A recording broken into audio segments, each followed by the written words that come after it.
So I heard about this two friends that they were hunting in the woods.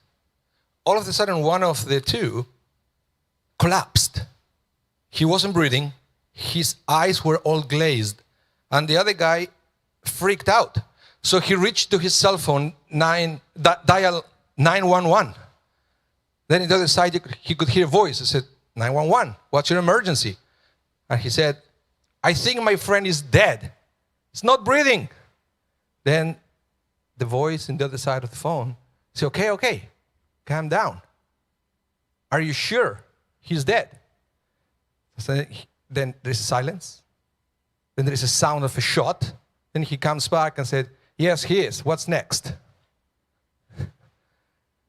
So I want to talk to you today about your future is not dead. And I was thinking, and I'm pretty sure each one of you have,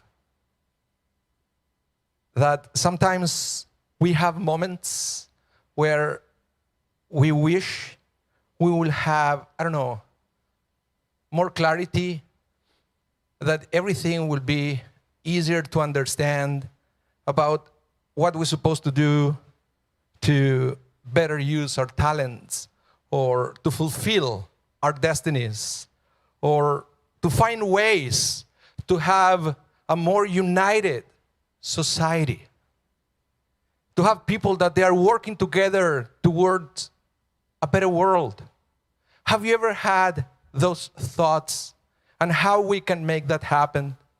Well, this is a very interesting thing because I believe the Torah itself was revealed so we can find inspiration to create a better world. And within that Torah, the city of Jerusalem and the Holy Temple represented that amazing dream. Jerusalem and the temple represented the ideal of a perfect world. A world where everybody will be working together towards peace and towards repairing the flaws of the material world. What an amazing thing that Jerusalem and the temple represented. So what happened is, every year for Tisha B'Av, when we remember the destruction of the temple, we get together and there is a tradition to weep over the destruction of that temple. But what I would like to think is that we are not really weeping for the building. We are weeping because we lost the opportunity to create that world in which the entire humanity will be working together towards a common goal. So on Tisha B'Av, we don't weep for a building. We weep for an ideal that is still there. The opportunity to keep doing things to create a more perfect society is still alive. And it is each one of us responsibility to contribute towards that common goal. So when we sing, for example, remember the song, Shehibane, Shehibane, Beit HaMikdash. We will sing it sometimes in weddings, in bar mitzvahs, Shehibane, Beit HaMikdash. We want to rebuild the Holy Temple. What we are saying is, we realize that the world is not perfect, and we are there to do whatever we can to reach that goal. But yeah, on Tisha B'Av, we see how far we are from that moment. On Tisha B'Av, we see how much we have to do to achieve that elusive goal. And I don't blame you if you want to weep for a day, realizing that we failed so many times to create that perfect society that we all want. But this is the challenge. Because sometimes when we have that realization that a dream was not achieved, with something that we wanted to do didn't happen, or even worse, something that we thought it was great, all of a sudden is no longer there. We had a very hard time with that happen to each one of us. And we can all relate in different ways. We all have things in our lives that we were excited about. It was something great, and then something happened and it's not there anymore. Sometimes we have to take detours. Sometimes it dries out. And then what do? Do we quit? Do we give up? Or we try once again? Well, let me take you on a history tour of what happened at the time of the destruction of the temple. As I mentioned before, Jerusalem was there, the temple was there, and the ideal of the temple was there. Eventually, because of our mistakes, that ideal started to deteriorate little by little. Now, the city of Jerusalem was sieged by the Roman army. Everybody pretty much gave up. There was a group of zealots inside the city of Jerusalem. Many of the people, realizing that Jerusalem and the temple will be destroyed, there will be no more sacrifices, they said, no, there is no more Judaism. How can you live a Jewish life without the sacrifices and without the temple? It's done. Game over. This dream that we call Judaism is not viable anymore. And they were ready to give up. But not everybody was there.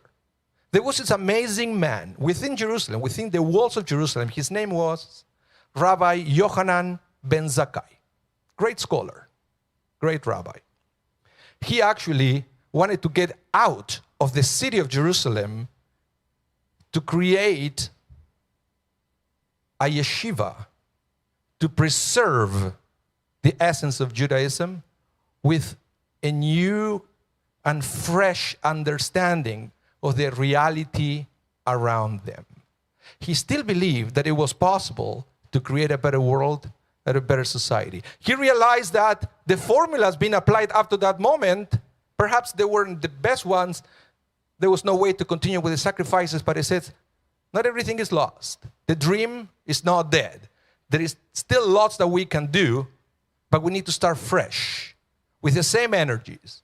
So he actually was very interesting because the zealots within Jerusalem wouldn't let anybody in or out of Jerusalem. So he had to fake his own death. So because they didn't want to have corpses in Jerusalem, so they were sending them outside. So that's why he left the walls of Jerusalem. He talked to the Roman general, Vespasian was his name, and he convinced this general to give him the city of Yavne to create a yeshiva there. And thanks to the optimism of Rabbi Yochanan ben Zakkai, the concept of rabbinic Judaism allowed many rabbis to get together and to revive that amazing dream to create a better world. What an amazing thing that we have here when we approach to Tisha B'Av. Sometimes we believe that Tisha B'Av, it's all about remembering the destruction. I disagree. Tisha B'Av is not about the destruction. Tisha B'Av is about what we did in the face of destruction. How we were able to rebuild the Jewish life despite the destruction. And we were able to keep moving forward. Here we are, 2,000 years later, thanks to people like Rabbi Yochanan ben Zakkai, they didn't give up. So we have an amazing opportunity on Tisha B'Av to reflect about everything in our lives that we thought it was dead. Everything that we thought there is no way that is ever going to happen. Because perhaps it's not dead yet. We need to take a fresh view and to understand how sometimes there are different ways to achieve one's dreams. The sacrifice model didn't work. But Rabbi Yochanan ben Zakkai said something that we still believe this day. God does not want sacrifices. God wants loving kindness. And that changed the Jewish life. So if you feel that you are stuck, if you feel that there are many things in your life that didn't go the way you wanted them to be, don't despair. Be one of the followers of Rabbi Yochanan ben Zakkai let me tell you, you can keep moving forward and you can bring back to your life fresh air to do things perhaps in a different way. Perhaps it's going to take a little longer. There is always a way to keep that dream alive. Because if it's in our destiny, if it's part of our divine destiny, we're going to find a way to make that happen. But one thing we have to do, that thing we learned this Tisha B'Av, and that is never to give up.